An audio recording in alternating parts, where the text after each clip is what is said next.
Le 2 de cœur. Contenu, faire des économies. Je vais identifier sur quoi on va économiser et pourquoi c'est important. Lister les étapes nécessaires pour faire ces économies. Expliquer les avantages et les recommandations pour éviter les pièges. Récapituler les étapes et rappeler pourquoi il faut toujours chercher à économiser. Comment faire des économies sur la création de votre entreprise?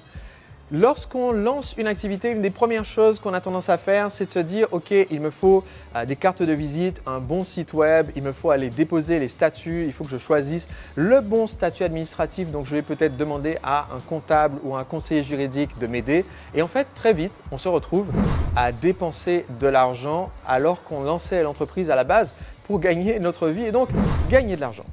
Comment est-ce qu'on fait pour économiser le maximum? En fait, au lancement de votre activité aujourd'hui, vous pouvez économiser sur presque tout. Et c'est très important parce que la ressource financière dans une activité, ce n'est pas une baguette magique, à moins que vous soyez l'héritier d'une famille milliardaire. Et donc, plus vous pouvez conserver cette ressource pour la dépenser uniquement sur des dépenses stratégiques comme se former pour apprendre à vendre, se former pour créer votre stratégie, comme créer des partenariats qui vont amener des nouveaux clients, eh bien, mieux vous vous portez. Donc, comment faire pour réaliser ces économies? La première règle à respecter quand on crée son entreprise, c'est ce que j'appelle la première des 4 lois de l'argent. Et cette première loi de l'argent, c'est tout simplement, vous devez gagner l'argent avant de le dépenser.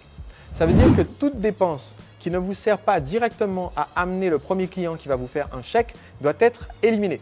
Ça veut dire on laisse tomber les cartes de visite, ça veut dire on laisse tomber le site web si on peut s'en passer, ça veut dire on laisse tomber la nouvelle déco du local si les clients ne viennent pas encore dans ce local. Donc le meilleur moyen de faire des économies, c'est de se dire ok, les seuls postes de dépenses que vous acceptez de faire sont ceux qui vont amener des nouveaux clients.